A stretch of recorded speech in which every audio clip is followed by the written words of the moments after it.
আজকে আমি চলে যাচ্ছি খাগড়াছড়িতে। তো সীতাকুণ্ড বাজার থেকে সিএনজি নিয়ে নিলাম। এখন আমরা যাব অক্সিজেন মোড়ে। অক্সিজেন মোড় থেকে বাস নেব। তো অক্সিজেন মোড় থেকে একটু সামনে আসছি। এখান থেকে আমাদের বাসে উঠে চলে যেতে হবে খাগড়াছড়িতে। তো আমরা বাসে উঠে বললাম, আপনারা দেখতে দেখেন। চলে আসলাম আমরা খাগড়াছড়িতে।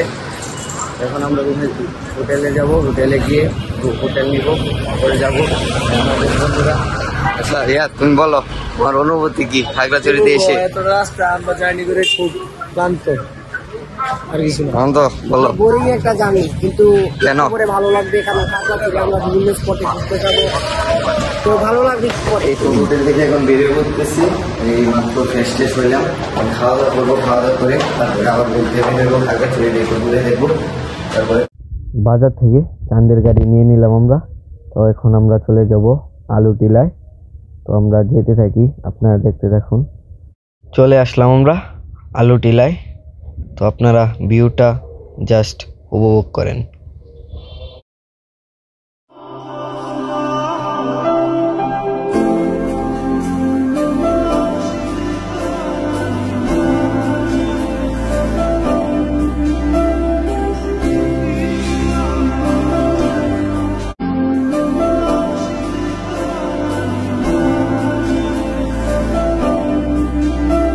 এখন আমরা যাব আলু টিলার গোয়ার ভিতরে। ভয়ঙ্কর একটা অ্যাডভেঞ্চার হবে, তো দেখতে থাকেন আপনারা।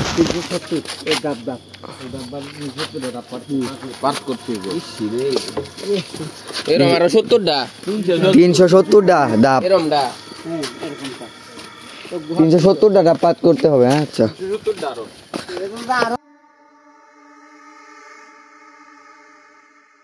গোয়ার ভিতরে চলে আসলাম।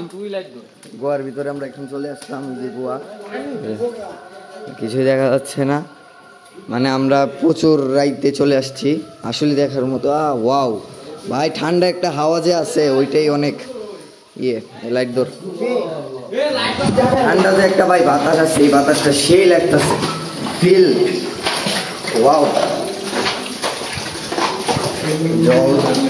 জল ভাই প্রচুর ঠান্ডা, প্রচুর ঠান্ডা জল।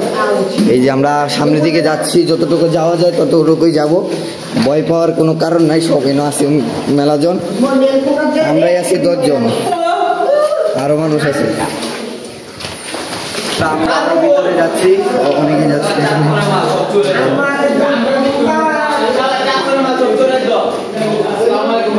শেষ মনে হয় না, আরো আছে প্রচুর বড়।